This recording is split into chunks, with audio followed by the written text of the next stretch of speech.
dhaloota ijoollee haaceeti dhaloota haaceeti dhaloonni haacee maal gochuu qaba fuulduratti maal gochuu qaba gumaasaa barbaaduu qaba bahuu qofti gatii hin qabu suura isaa maxxansuu qofti gatii hin qabu hundi keenya yoo maal ga'a yoo tokkummaa wal ijaarre yoo wal taane yoo wal qoodu dhiifne yoo wal hubanne Oromoon tokko Oromiyaan illee biyya nuti qabnu takka Oromoon illee tokko adda addan jiru jechaadha gosaan gandaan waliruu dhiise isaa caaluun tokkummaa jecha hanga dhaqee wareegamutti ga'e sana kaayyoo isaa itti fufsiisuu jechuudha yoo goobanaaf tokkummaa kan jedhan sana tokkummaan uummata Oromootiif barbaachisaadha jechuudha fakkeenya isinii fudhadha tisiisaa fi kanniisan isinii fudhadha bakka xuraawaa bakka argitan dafa caatee kan ooltu tisiisa kan gamtaa qabdu kan wal taatu kan sodaattamtu yoo idditellee kan dhukkubsitu akkasumas kan namni sodaatu kanniisa yoo dammeessitellee dammi shiwaan gaarii kan ta'e kanniisa maaliif waan gamtaa qabduuf waan wal gamtaa tokko qabduuf mootii qabdi kanneen tisiisni mootii qabdu xuraawaa hunda seenaa oolti waan argite keessatti illee jechaa oolti bakkuma argite qubachaa oolti kanaaf gaafa tisiisa sirra qubatte maal goote micciirtee bakkuma argite tokkorratti ajjeesaa ooltaa jechuudha soo nutis maal gochuu qabna akka kanniisaa sana gamtaa yoo qabaanne waan nu hogganu yoo qabaanne yoo wal ijaarre yoo ijaarran yoo dhugumatti Oromoon tokko ta'e yoo wal diiguu baate yoo wal loluu baate yoo wal ajjeesuu baate wanti isa fuuldura dhaabbatu hin jiru jechaadha aga addunyaatti Oromoon saba baay'ee saba guddaa akkasuma gaafa wal dhagaye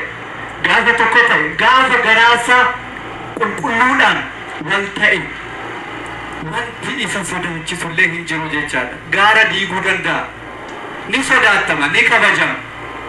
kan kabajamuu dandeenyu yoo wal dhageenye kun immoo kaayyoo Haacaaluu Hundeessaati jechuudha Haaceeni akkuma isiniin jedhe uummata Oromootiif jiraate darbee dhaloonni Haacee immoo fakkeenya Haaceen kaleessa jiraate sana itti fufsiisee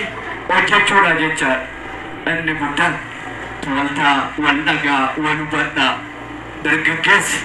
yoo wal hubate yoo wal dhagaye yoo waliyate yoo ijaarrame isiniin jechuu barbaada yaada kiyyaa sumarratti golobaa ulfaadhaa warri naaf eertanis galata argadhaa sagantaa baay'ee bareedaadha ulfaadhaa akkasumatti itti fufaa isiniin jechuun barbaada ulfaadhaa Amaleen Itiqaad artistiin keenya gaa akkuma Haacaaluu Hundeessaa bakka bu'uudhaaf deemaa jira waan ta'eef gaafa duunirra gaafa lubbuun jiru warfaarsuu wayyuu jiru Amalee mi'aal tokkicha isaaf kanaafii yeroo ammaa kana keessummoonni keenya seensa irratti argamu ol kaanee bakka dhaabbannu Amaleedhaan asimannuun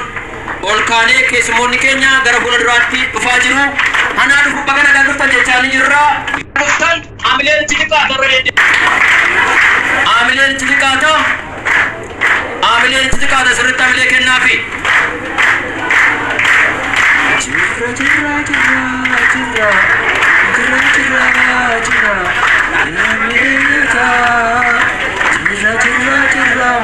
baga nagaan dhuftanii anaa dhufu isiniin jenna seenaa noora baga nagaan dhuftanii isiniin jenna Amalee mi'aal tokkicha irra deebi'uudhaan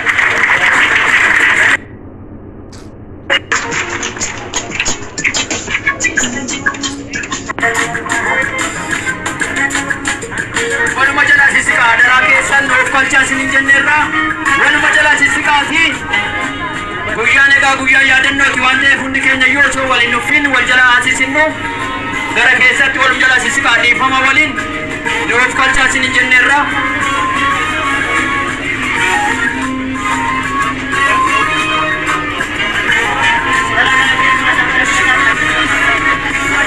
duubatti gara duubatti nu siqaa daraa keessan gara duubatti namoonni nu darba gara duubatti garuma duubatti nu siqaa darba daraa keessan garuma duubatti nu darba nuuf kalchaa isiniin jenneerra garuma duubatti nu siqaa hundi keessan adaraa dhiifama waliin nuuf kalchaa garuma duubatti nu siqaa xiqqoo koshi walum jala sisika tesso gara funduratti warri jirtan de koshi gara funduratti no sisisati asnu sikasu gara funduratti ati gene bar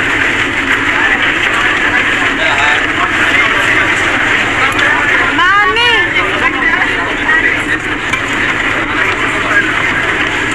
eka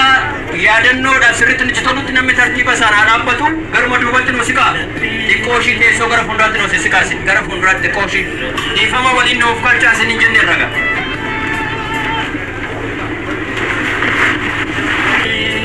waluma jala sisika dana kesan waluma jala sisika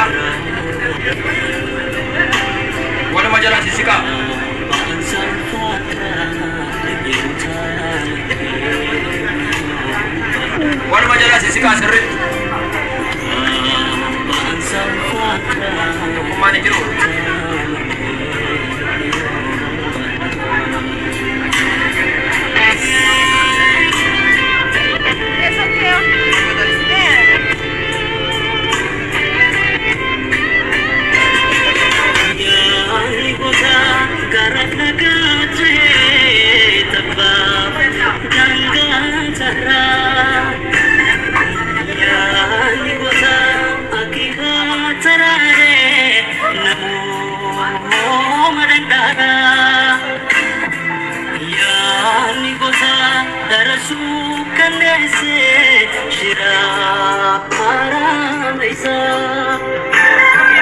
ya ni gota